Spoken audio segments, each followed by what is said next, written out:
Hello and welcome to the Learn English Lab. I'm Mike, and wow, are we in for a treat today? We're diving deep into something I think we all want more of in our lives, those amazing, supportive, truly fulfilling friendships. And to help us get there, we've got the incredible Sarah joining us. So happy to be here, Mike.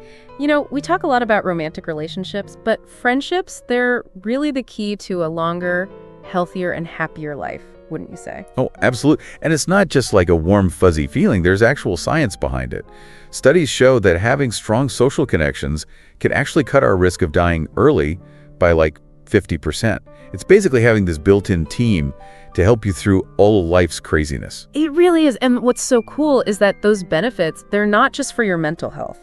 Having close friends, it actually helps your physical health too, Less stress, a stronger immune system. It even helps you bounce back faster when you do get sick. It's funny, we kind of take friendships for granted sometimes. But seriously, think about it. Who do you turn to when you're celebrating something awesome? Or when you just need a shoulder to cry on? It's those friends, right? The ones who really matter. It is those people. But I think it's important to separate those casual friends, the people you just kind of know from those true friends. Because a true friend, they're not just someone who's fun to be around. They actually care about how you're doing and want the best for you. Okay, so how can we tell the difference? What makes those ride or die friends so special? Well, one of the biggest things is that they're genuinely interested in you, It's not about waiting for their turn to talk, but actually wanting to hear about your hopes, your dream, even the stuff you're kind of afraid to share. It's about feeling like they see you, accept you for who you really are, quirks and all. I get it. It's like they're your biggest cheerleader, but they're also not afraid to call you out when you're messing up, right? Exactly. Being able to be vulnerable, without feeling judged, because opening up is scary, let's be honest. But research shows that sharing those personal struggles with a close friend, it actually makes the bond stronger. You know what? I can totally relate to that. When I moved to a new city, I felt so lost, But then I started hanging out with people from this hiking group and talking about our lives while we were out in nature. It really helped us become close friends fast. There you go. That's a great example of how doing things together, sharing those experiences, it just creates this deeper connection, wouldn't you say? For sure. So we know these true friends are super valuable, and being vulnerable helps build those bonds. But the big question is, how do we actually find these amazing people? It can feel pretty intimidating, right? Like, where do you even start? You're telling me this whole modern world, it can make it harder to find those deep connections. But the good news is, it's not about luck.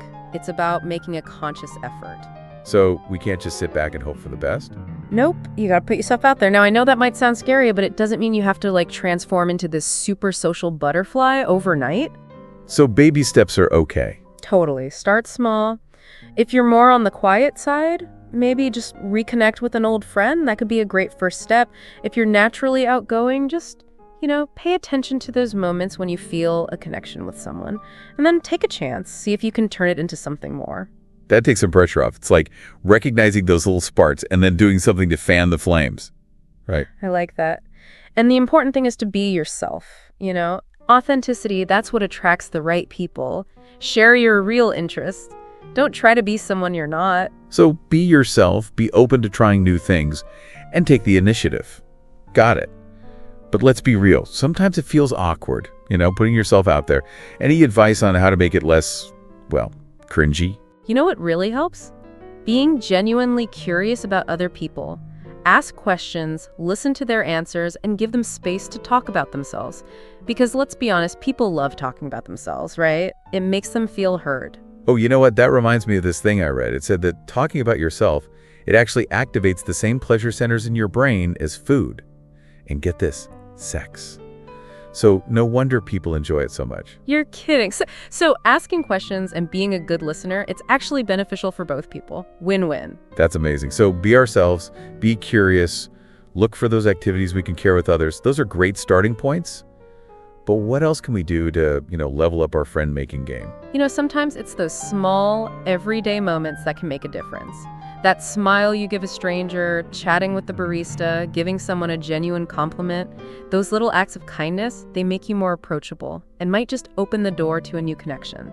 I love that. It's like planting little seeds of connection everywhere we go. You never know what might grow. Right, and sometimes those seeds, they sprout in the most unexpected places. I read this story about a guy who was new in town and felt super lonely, so he decided to walk his neighbor's dog. And that simple act, it led to him meeting all these new people and forming some really great friendships. Wow, that's a great reminder that even the smallest actions can have huge results.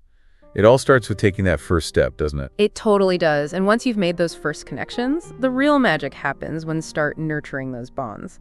That's how we turn those acquaintances into true, lasting friendships. Okay, so we've talked about why friends are so important, how to spot a true friend, and some ways to meet new people.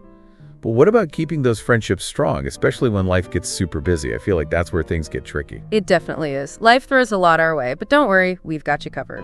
When we come back, we're going to dive into the art of nurturing those friendships, so they don't just survive, but they actually thrive, even when things are crazy.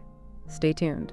Welcome back to the Learn English Lab. We're right in the middle of our deep dive into building those awesome friendships that make life better, more fun, and hey, we even learned they can make you healthier. I'm so glad to be back, Mike. We've done some great work, right? Figuring out why friends are so important and how to start those first connections. But now let's switch gears a bit and talk about how to make those friendships last. That's the real challenge sometimes, wouldn't you say? I think so. I mean, it's like anything you value, your garden, your car, heck, even a comfy pair of shoes. Got to give them some love and attention if you want them to stay in good shape. Oh, I love that analogy because it's so true.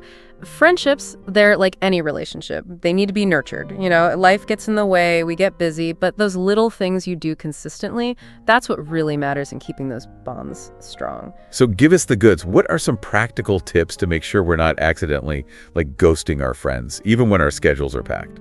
Okay, well, first off, regular check-ins, those are huge. And it doesn't have to be a big deal. Just a quick text to say, hey, thinking of you. Or a voice note sharing something funny that happened. Or even just calling them up out of the blue to see how their week's going. It shows you care, even when you're swamped. Yeah, it's like saying, hey, you're still on my mind, even with all this craziness going on. Exactly. Yeah. And don't forget about fun. Make time for those things we both enjoy, whether it's trying that new ramen place everyone's talking about, going to a concert, or even just having a movie night at home. Whatever floats your boat, it shows you're making the friendship a priority. Makes sense. It's like actually putting it in your calendar, like you would a work meeting, but way more fun. Exactly. And here's one that I think people often forget. Express appreciation. Those little acts of coldness, remembering what's important to them, actually telling them how much you value their friendship, that stuff goes a long way. I know. It's funny how we just assume our friends know how we feel, but honestly, hearing those words out loud, it really can make all the difference. Like, I know when I get a heartfelt note from a friend, just appreciating something specific they see in me, it totally makes my day. Doesn't it? Those little affirmations, they're so powerful. And it reminds me of the study I read. It showed that even small, unexpected gifts, like bringing your friend their favorite coffee or surprising them with a book you think they'd like, it can really strengthen that bond and make them feel super valued. I love that. Those little I get you gestures, they mean so much. And speaking of going the extra mile, one of the articles we shared for this deep dive told this great story about two friends who lived in different countries. And they had this tradition of sending each other postcards whenever they traveled. Such a small thing, but those postcards, they became this symbol of their lasting friendship. It's so true. Even when you're miles apart, those little efforts, they bridge the gap and show your friend they're important to you. So we've got these awesome tools for keeping your friendship strong, those check-ins, fun times, expressing appreciation. But let's be real for a second. Even in the best friendships, disagreements happen, right? And can healthy friendships really survive those conflicts? Because honestly, sometimes it feels like walking on eggshells. It's true. Disagreements are bound to happen in any close relationship. And healthy friendships, they're not about avoiding conflict altogether. It's about learning how to deal with it in a way that's actually constructive. Believe it or not, it can actually make the bond stronger if you handle it right. Okay, that's good to hear, because I'm picturing those epic friend breakups you see in movies, and that's not exactly inspiring. Right, but think about it. Haven't you had those arguments with friends where, even though it was tough in the moment, talking it through actually made your friendship stronger in the end? Oh, totally. Like this one time, my friend and I had totally different ideas for a trip we were planning. We were both being super stubborn. But after some honest conversations, well, maybe a slightly heated debate, we actually found a compromise that worked for both of us. And you know what?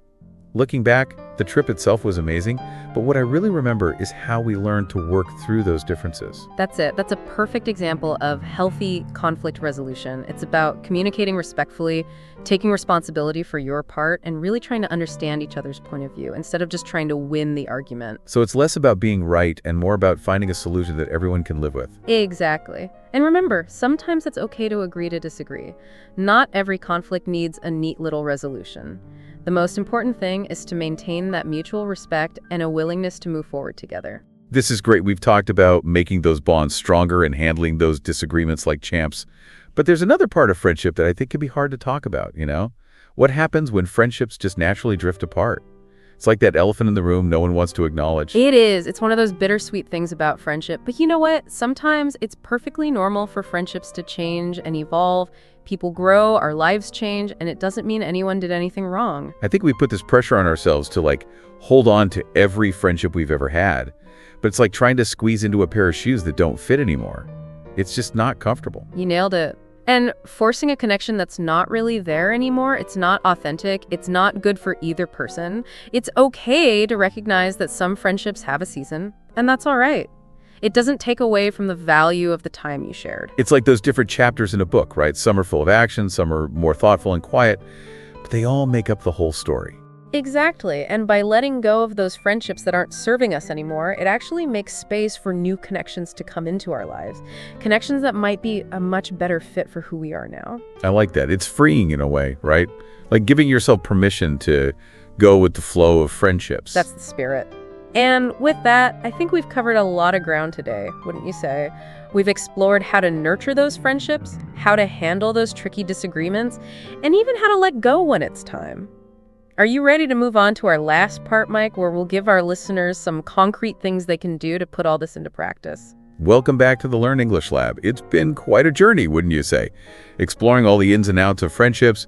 We've talked about the science behind why they're so good for us, the things that make a true friend stand out, how to make those bonds even stronger, and yeah, even how to deal with those, let's face it, inevitable disagreements that pop up sometimes. It has been quite the journey. And now for the grand finale, we're going to give you some practical tools you can actually use to build and maintain those amazing connections. We've got all this knowledge, but what good is it if we don't know what to do with it, right? It's like having a fancy new kitchen gadget, but no clue how to turn the darn thing on. So let's break it down. Where can our listeners start to actually put all these insights into action? Well, we talked about putting ourselves out there, but let's get down to brass tacks. It really starts with being aware of what you're interested in, you know?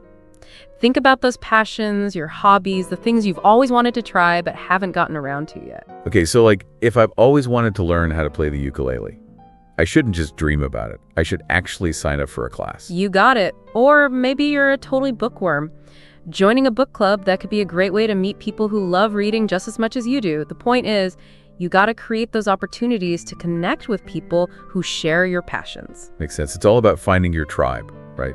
Exactly. Having those shared interests, it just gives you something to talk about naturally, helps you build that connection. And don't limit yourself to just one thing. The more you explore, the more chances you have to meet people you really click with. So, diversify our social portfolio. I like it.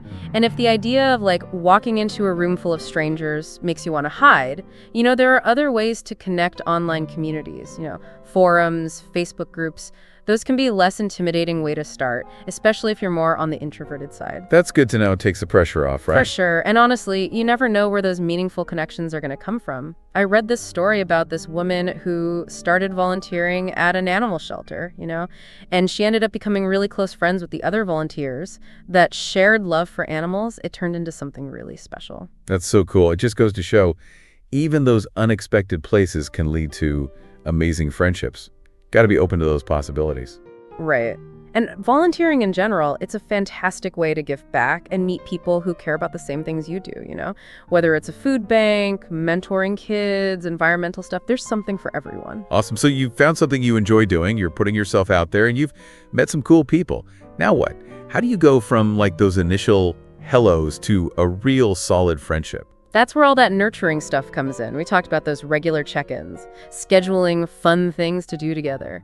But it's more than that. It's about being genuine, being the kind of friend you'd want to have. So treat others how you want to be treated. The golden rule of friendship. Pretty much. Be a good listener, be there for them when they're going through tough times, celebrate their successes like they're your own. Remember those important dates and milestones, all those little things, they show you really care about the friendship. It's funny how those little things can make such a big difference, right? Like, I remember this one time, a friend brought me my favorite takeout after I had a really rough week. It wasn't anything crazy, but it meant the world to me because it showed they were paying attention and actually cared about how I was feeling. Exactly. Those small acts of kindness, they say a lot. They show your friend that there was just some afterthought, when you're busy with everything else. It's like saying, hey, you matter to me even when life's chaotic. But speaking of chaotic, how do we manage to make time for friends when we've got work, family, all that stuff going on? It's a constant battle. Oh, I know. You got to be intentional about it, But one thing that can help is trying to include your friends in your everyday routines instead of always trying to plan these big elaborate outings. Invite a friend to join you for your morning walk or suggest trying a new workout class together, So find those pockets of time and be creative with how we connect. That's it. Doesn't have to be a big production every time. Even just grabbing coffee or a quick phone call can do wonders for staying connected. Makes sense. It all adds up, right? Those little moments keep the friendship going. But even with the best intentions, sometimes disagreements are going to happen. We talked about navigating those conflicts. Any other tips for dealing with those tricky situations? The key is to approach those conflicts wanting to understand, not to blame, Check your ego at the door and really listen to what the other person is saying. So it's a we're in this together kind of thing, not you versus me. Exactly. And communicate. Don't let things fester. If something's bothering you, say it. Calmly and respectfully, of course, focus on how you feel instead of attacking the other person. That's good advice. But what if you've tried to communicate, but the same issue keeps coming up? That's when you might need to have a deeper conversation about the friendship itself. Be honest about what you need and what you expect from the friendship. And be open to hearing their side of things too. Sometimes giving each other honest but kind feedback can actually change the dynamic for the better. I see your point. But what if even after all that, the friendship still feels kind of, one-sided, like you're always the one reaching out or offering support? That's a tough one, and it takes a lot of self-awareness to recognize when that's happening. Sometimes, even if you've tried your best, a friendship might have just run its course, and that's okay. It's okay to let go gracefully, cherish those memories, but make space for new connections that might be a better fit for you right now. I think that's important to remember. Friendships, they're like any relationship. They change over time. Sometimes they get stronger. Sometimes they naturally fade. And that's all right. It's all part of life, right? It really is. And the beautiful thing about friendship is that it's a two-way street. Just like we need to be mindful of who we surround ourselves with, we also got to strive to be a good friend to others, right? It's about pulling your own weight, being supportive, trustworthy, showing up authentically. It's not just about what you get, but what you give too. That's the heart of it, being the best version of ourselves so we can have a positive impact on the people around us. Wow, this has been such an incredible conversation. Thank you so much for being here with us at the Learn English Lab, Sarah. I feel like I've learned so much about the power of friendship. It's been a pleasure to be here. And to all you amazing listeners out there, thank you for joining us on this deep dive into friendships. Don't forget to like, share, and subscribe to this YouTube channel. We'll catch you next time on the Learn English Lab.